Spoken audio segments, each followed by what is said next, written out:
Anak, so baka pagalitan kayo if you think most of it are coming from your CPGs or your clinical practice guidelines from our local society, which is POGS, okay, the Philippine Obstetrical and Gynecological Society. So let's start.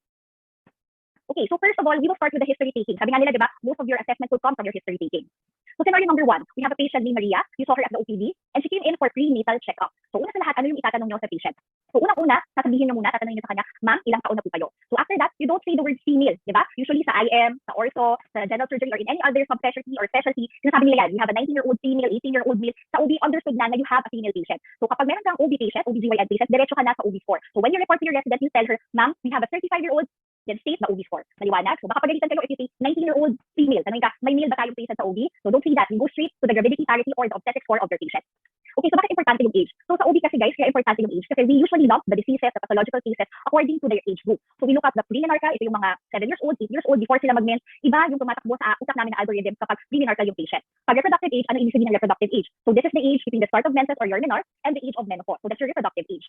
So syempre, after the reproductive age, you have your postmenopausal age. So for each age group, iba-iba yung naiisip namin na sakit. So we obstetrician gynecologists, we always think in algorithms and our algorithms always start with the age of the patient. So now we go to the OB score. So si Maria, natanong na natin, she's 35 years old. She has had 2 term pregnancies. Both babies are currently living. 1 ectopic pregnancy, 1 preterm delivery at 8 months. Unfortunately, this baby died at 1-year-old due to pneumonia. And she also mentioned to you, actually, doktora, mayroon pa akong isang pagbubuntis nakunan po ako ng isang beses. Okay, so what is now her OB score? So first, you start with the age, as I mentioned. So she's 35 years old. Next, you mentioned the gravidity of the patient, the gravida blank. So ano tong gravidity? So when you say gravidity, this is the total number of pregnancies. So abortion, preterm pregnancies, term pregnancies, lahat yan, nasa gravidity.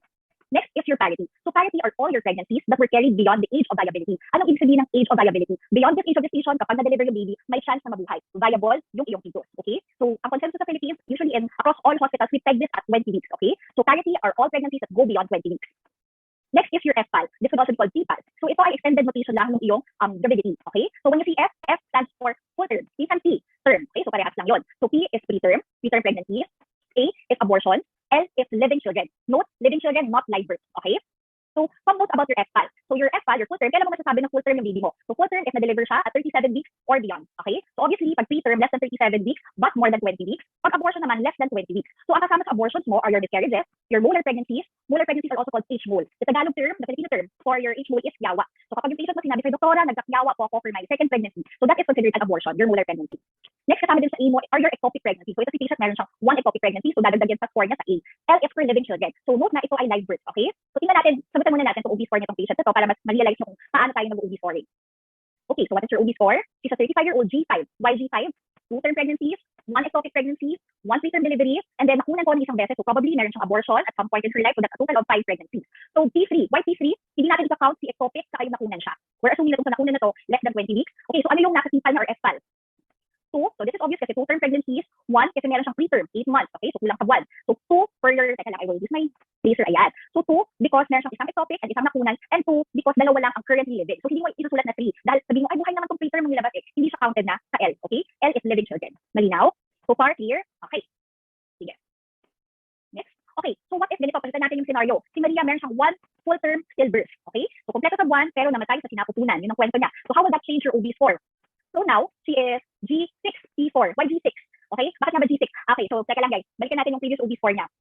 Okay, note, diba? Tingnan nyo to, baka hindi nyo napansin. G5, diba? 5. Pero remember, this patient, based lang dito G5 siya. Pero remember guys, this patient is coming in for prenatal checkup. Therefore, kasama na yung G6.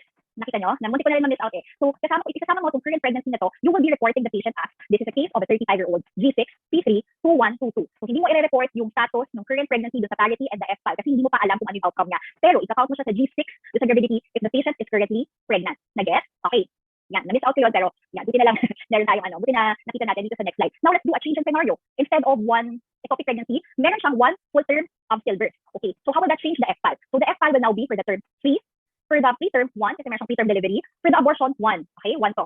And then, for the living children, since dalawa lang yung buhay, yung full term yung na baby, pinanganak ng stillborn, 2 pa rin yung live birth. Okay, malinaw?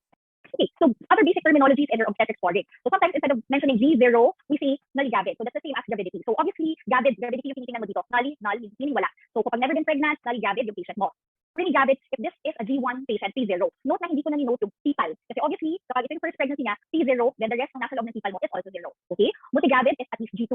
Primipara, you look at the P1, okay? So P1 ang primipara. Multipara, obviously, P2 and above. When you say grand multipara, you look at totality. It should be at least P5, okay? So kapag may patient ka na 53-year-old G7, T7, 7007, you report the patient, isasama mo sa diagnosis, grand multipara, okay?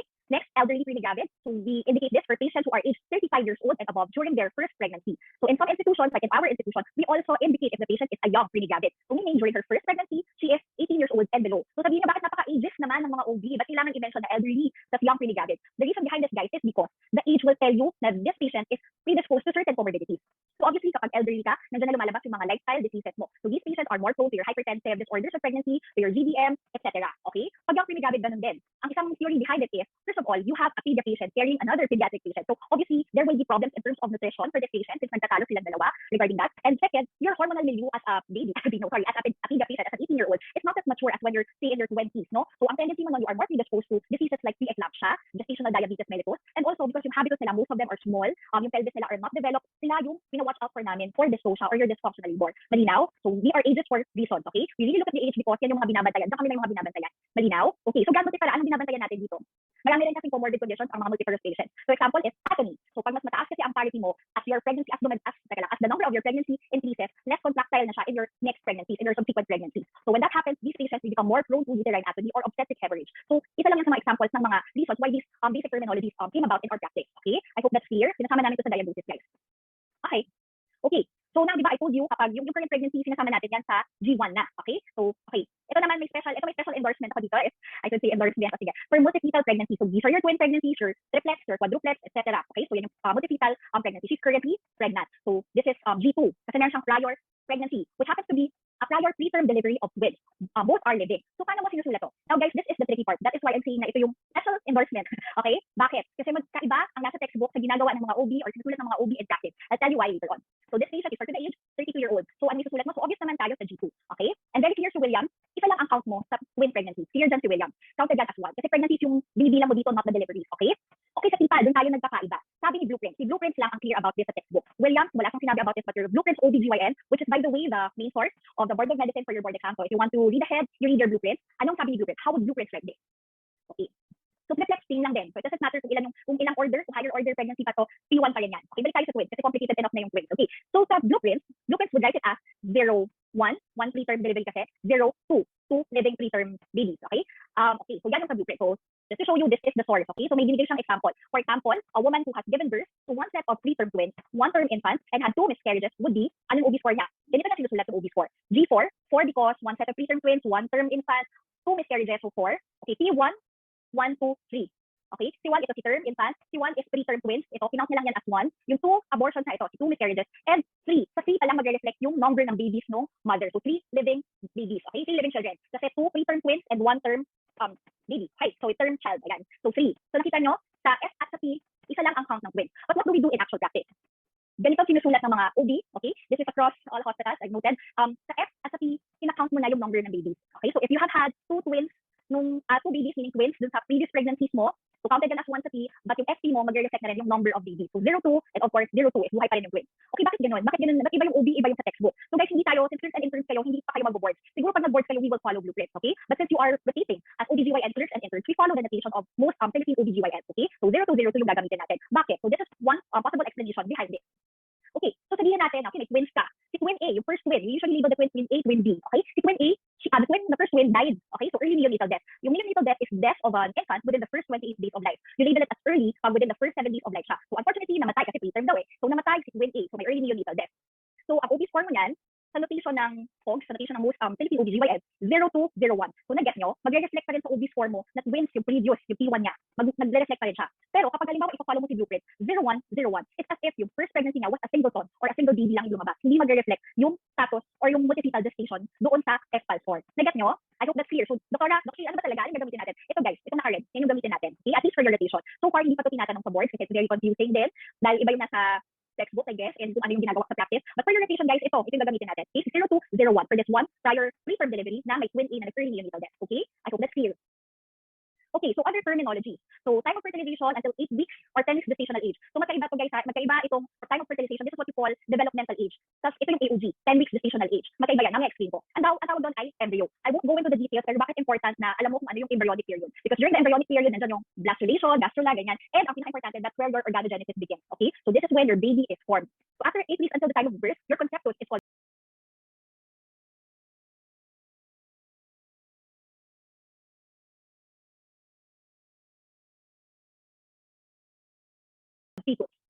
kapag meron kang 7 weeks sa ER, huwag mong tawagin yung concept niya na fetus. Dapat ang tawag mo doon embryo, okay? Nasa embryogenesis, nasa organogenesis pa lang yan. So embryo ang tawag mo doon. But beyond 8 weeks, until 29 weeks, until kung ilang weeks man siya ipanganak, you call the conceptus fetus. So if the embryo is, a time embryonic period is a time for your organogenesis or when your conceptus is developed, your baby is developed, your fetal age, your fetal period, this is when the baby grows and develops. More of growth and development. Okay? So, between delivery to 1 year infant, yung technical term dyan, and then term, 37 weeks to 42 weeks. Minsan, hinihimay pa namin yan late preterm, early term, late term, yan. Pero for your level, enough na sa amin na alam nyo na 37 to 42 weeks ay term pregnancy. Okay. So, let me make a clarification, guys. Itong basic terminologies na to, this table is based on what's written in the first chapter of your blueprint OBGYN, which is the Bible or the main reference book for the board examination. But okay, let me make a clarification regarding post-term pregnancy. Okay, ito yung definition ni Williams ng post-term pregnancy. Beyond 42 weeks or greater than 294 days past the menstrual period. Meaning, ang 42 weeks considered post-term na siya. Okay? Post-term na ang 42 weeks. Malinaw tayo doon. How about kung sabihin ko 42nd week? Post-term na ba yun? Pag sinabi ko na yung patient is in the 42nd week. So, hindi pa yun considered post-term. Why? Because ang 42nd week is from 41 weeks to 41 and 6. Malinaw? So, ito yung 42nd week. Yung 42 weeks and above, yun yung considered post-term. Doktora, ano ang difference si post-term kay post-mature? Si post-term refers to the pregnancy. Si post-mature refers to the baby. Okay? Post-maturity syndrome, sa baby yan, dinidescribe. Si post-term pregnancy is yung duration of pregnancy. So, ito yung mga risk ng mga post-mature babies. So, yung mga post-mature babies or those with post-maturity syndrome, they have a okay. So, yung mga post-mature babies or yung may post-maturity syndrome, they have a classic appearance. So, mukha silang matanda, no? They look wrinkled, worried looking, unusually alert. Yun yung some of the descriptions ni Williams ng mga post-mature babies. Doktora, do we still use the term post-date, post-date? Wala na yun, hindi na yun. Hindi na ginagamit yung mga terms na yun. We really just refer to post-term pregnancy as post-term pregnancy depending on the AOG of the patient, and post-mature or post-maturism kapag baby yung dinidescribe mo. Okay, now, kunwari ang LMT ko is this one. This is the first week of January. Yan yung LMT ko. Ang LMT, hindi siya same as the time of your ovulation. Kailan ka mag-ovulate? Mag-ovulate ka 2 weeks pa after that. Okay? At this point. So dito yung, at this time, ito yung time of fertilization. Kasi this is around the time of ovulation also. That is why, so yung AOG mo is dependent on your, so if your AOG is dependent, or the gestational age is dependent or is based on your LMT, your developmental age or your time of fertilization, ito yung sinasabi niya dito, time of fertilization until 8 weeks, 2 weeks after pa yan, okay? That is why always mas malaki by 2 weeks yung gestational age by your developmental age. So ano yung mas ginagamit namin? Yung based on LMT or your gestational age or AOG, age of gestation. Malinaw? Okay? Okay, let's move on. So how do you date the pregnancy? So na-mention ko na kanina, no? So ang common way is to ask the patient their LMT, their last menstrual period. Actually, the longer term for this is your last normal menstrual period. Kasi yung iba, di ba, after implantation, di konting spotting, hindi mo yun ika-count as your LMT. Your LMT or your last menstrual period should be yung last normal period niya. So dahil period siya, usually we note it as a period. For example, October 2 to 5, kung mga 3 days ang nag-mens. So ang basis ng aging mo is the first day, unang labas ng regla. So that's your October 2, yun ang LMT ng patient mo. You usually ask also the previous menstrual period just to check how regular the patient is. So kailan po kayo, so bago po nung October, nung September po ba, niregla po kayo? Opo, doktora. Bago nung September, niregla din kayo nung one before that. Yes po, doktora. Okay? Pero in terms of dating, yung LMT lang guys ha, hindi na yung previous menstrual period. Just to check for yung regularity. Okay, so what if your patient, minsan hindi nila sa ulo yung LMT eh. Sometimes hindi nila ma-recall yung exact date or, doktora kasi irregular po ako, hindi ko talaga maalala. Hindi ko talaga alam yung LMT ko or yung unang regla ko or nung unang araw ng huling regla ko. Hindi ko po siya maalala. Anong naalala nyo ma'am? Huwag niyo pagalitan yung patient ha, maghanap kayo ng ibang way to date the pregnancy. Doktora, nagpa-ultrasound kasi ako last week. Okay? So bihirang-bihira ka makakarinig ng patient na, doktora, nung March 3, yung baby ko po, 5 weeks and 4 days. Okay? Bihirang-bihira ka makakarinig ng ganung patient. Ang maririnig mo usually and what they will pay attention to is the due date. Okay? So base po sa pinakaunang ultrasound, ano po ang due date nyo? So yan usually ang sasabihin sa inyo ng patient, doktora, base sa pinakaunang ultrasound, ito po ang due date po. You usually ask kung ano yung first. Okay? Yung first ultrasound due date. Yung mga succeeding kasi, it will be less accurate. So you ask yung patient, ano po yung pinakaunang yung naaalalang due date? Okay? Ilang buwan si baby? Ganyan. It's also important. Maganda din i-note nyo yun. Kasi pag less than 12 weeks, ginawa yung ultrasound, tapos naalala yung due date niya, accurate na accurate yan. Okay? By 4 days. Okay? Plus minus 4 days. Okay, so sabihin na natin due date, yung naalala ni ma'am, very good, at least may naalala siya. So yung due date na yun, that is designated as your expected date of delivery. It may also be called EDC instead of EDD or estimated date of confinement. Kaya minsan, pag tinitingnan yung mga OB histories namin, what you will notice is we put pregnancy uterine 39 weeks by EDD or by EDC. Okay? Kasi ito yung ginagawa namin basis. So, ang EDD kasi at EDC, that is the time that the baby will be 40 weeks. Okay? 40 weeks siya, AOG, or 280 days, which is the mean period of duration of your pregnancy. 40 weeks. Yun ang due date. Okay? Kaya minsan, may consult ka sa ER, doktora, overdue na ako. Ibig lang nilang sabihin, 40 weeks and 1 day sila. Okay? So, how do you compute the date of your pregnancy, the dating, the age of your pregnancy or your gestational age based on your LMT? So, may manual method. Okay? So, for example, ang LMT ko is November 25.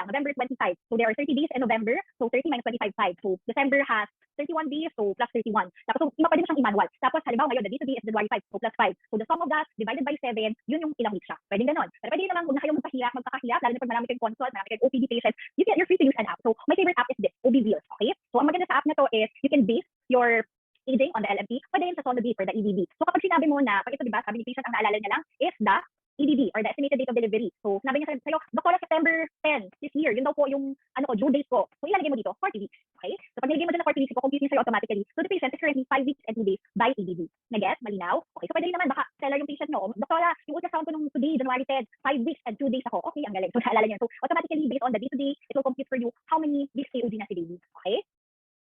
Sige. So kapag wala talaga, doktor, hindi talaga wala talagang perang pang ultrasound. Wala rin akong maalala, doktor, irregular po ako eh. Irregular ako, tapos hindi talaga wala akong kalendaryo sa bahay. So one rough way of dating your pregnancy is by quickening. So quickening is the time, yung first perception ng movement ni baby. So if you're pre-gravid, if you're G1, this is around 18 to 20 weeks. So kapag multi-gravid ka na, G2 and above, this comes earlier, 16 to 18 weeks. So doktora, last week first galaw ng baby ko, na ako, G3 na ako. So you can estimate na siguro si mother is between 17 to 19 weeks. So by quickening, okay? So hindi namin ito usually sinupursue, okay? Meron kami ibang ways of dating the pregnancy. Pag wala na lang talaga, okay? You can date your pregnancy based on the quickening, based on the estimated time for your pre-gravid and your multi-gravid kung kailan nila first makaperceive na gumalaw si baby. Okay? Nag-get? Pero as you can notice, okay, parang siguro as you can assume, very variable to.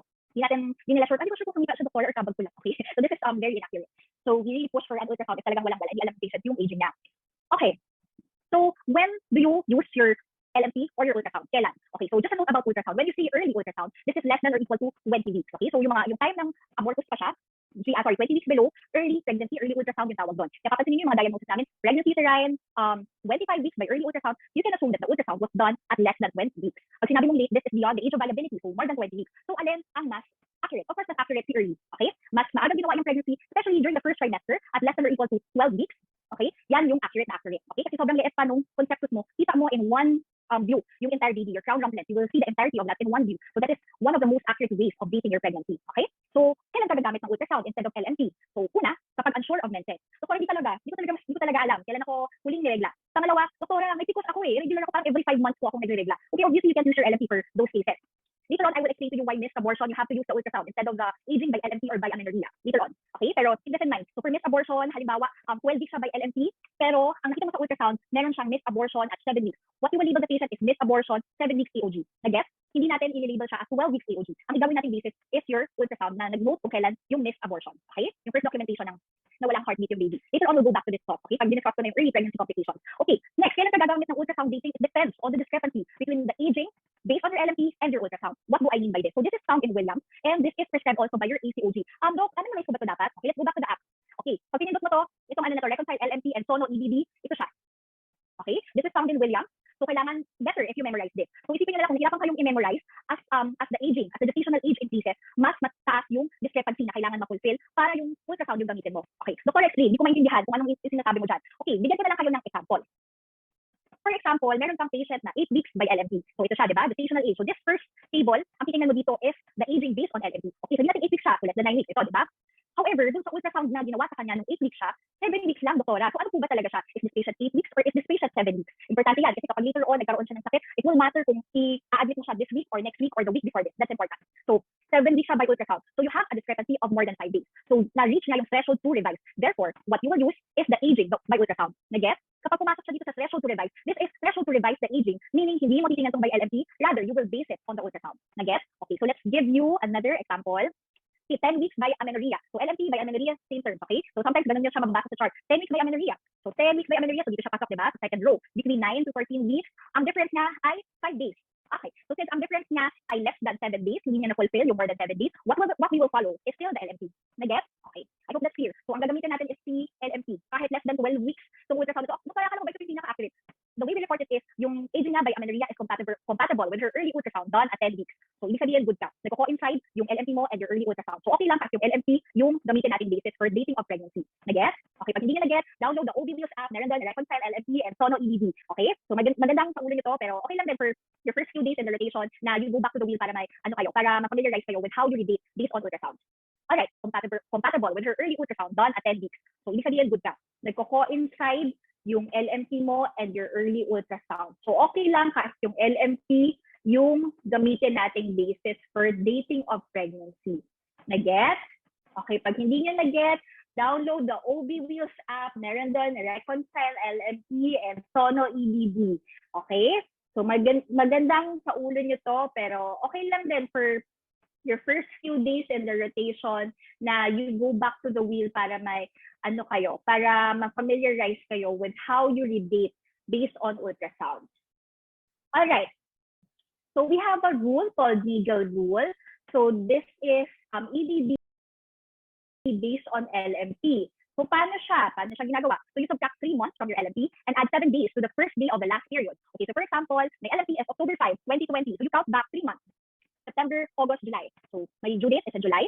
Tapos October 5, so plus 7 days. So July 12. And of course, you add 1 year, so 2021. So okay, here's another example. What if your LMP is January 10, 2022? So compute, count back 3 months. So December, November, October. And then 10 plus 7 is 17. So of course, hindi naman